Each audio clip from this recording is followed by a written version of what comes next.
धोखेबाज व्यापारी। बहुत समय पहले की बात है। एक नगर में रमेश नाम का एक व्यापारी रहता था। वह बेहद चालाक और लालची था। उसकी आदत थी कि वह लोगों को धोखा देकर अधिक से अधिक पैसा कमाना चाहता था। वह अपने सामान में मिलावट करता, दाम बढ़ाकर बेचता और ग्राहकों से झूठ बोलकर मुनाफा कमाने की कोशिश करता। रमेश का व्यापार फल फूल रहा था, लेकिन उसका लालच बढ़ता ही जा रहा था। वह सोचता था कि अगर वह इसी तरह लोगों को मूर्ख बनाता रहा तो जल्दी ही सबसे अमीर व्यापारी बन जाएगा। उसके साथी व्यापारी भी उसकी चालाकी से परिचित थे, लेकिन वे कुछ कहने की हिम्मत नहीं जुटा पाते थे। एक दिन नगर में एक साधु आया। वह बहुत विद्वान और दूरदर्शी था। वह जब भी किसी नगर में जाता तो लोगों को सच्चाई और ईमानदारी का पाठ पढ़ाता। जब उसने रमेश के बारे में सुना तो उसने उसे सबक सिखाने की सोची।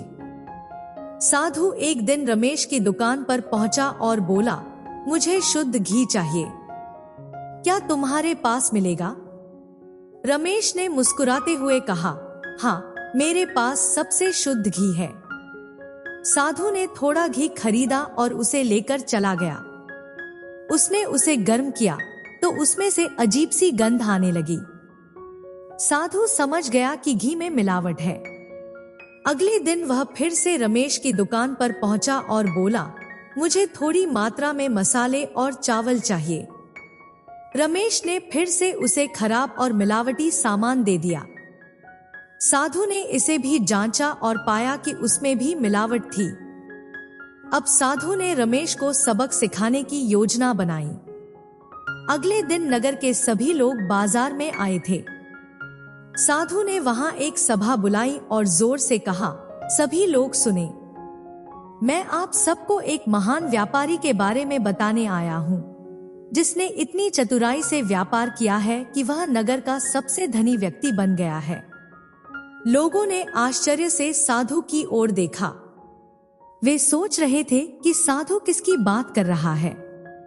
तभी साधु ने रमेश को बुलाया और कहा, रमेश, क्या तुम नगर के सबसे सफल व्यापारी नहीं हो? रमेश गर्व से बोला, हाँ, मैं ही सबसे सफल व्यापारी हूँ। साधु ने मुस्कुराते हुए कहा, तो क्यों न हम सबको तुम्हारे व्यापार के बारे में बताएं? फिर उसने घी, चावल और मसालों का उदाहरण देते हुए बताया कि कैसे रमेश लोगों को धोखा देता है। उसने सबके सामने घी को गर्म किया और उसमें से निकलने वाली गंध को सबको सूंघने दिया। फिर उसने चावल को पानी में डालकर दिखाया कि उसमें मिलावट है।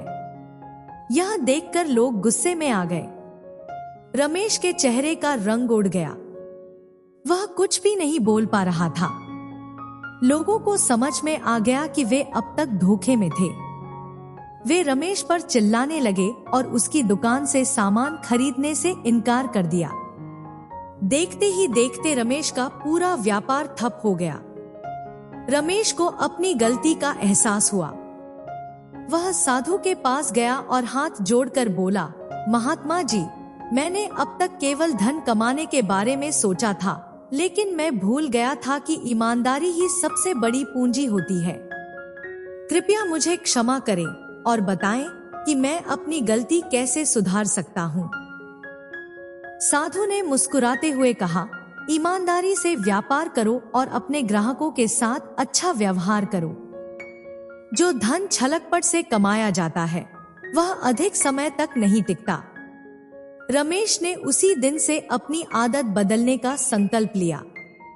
उसने अपने व्यापार में ईमानदारी अपनाई और धीरे धीरे लोगों का विश्वास जीतने में सफल हुआ। अब वह पहले से भी अधिक सफल व्यापारी बन गया, लेकिन इस बार उसकी सफलता सच्चाई और ईमानदारी पर आधारित थी।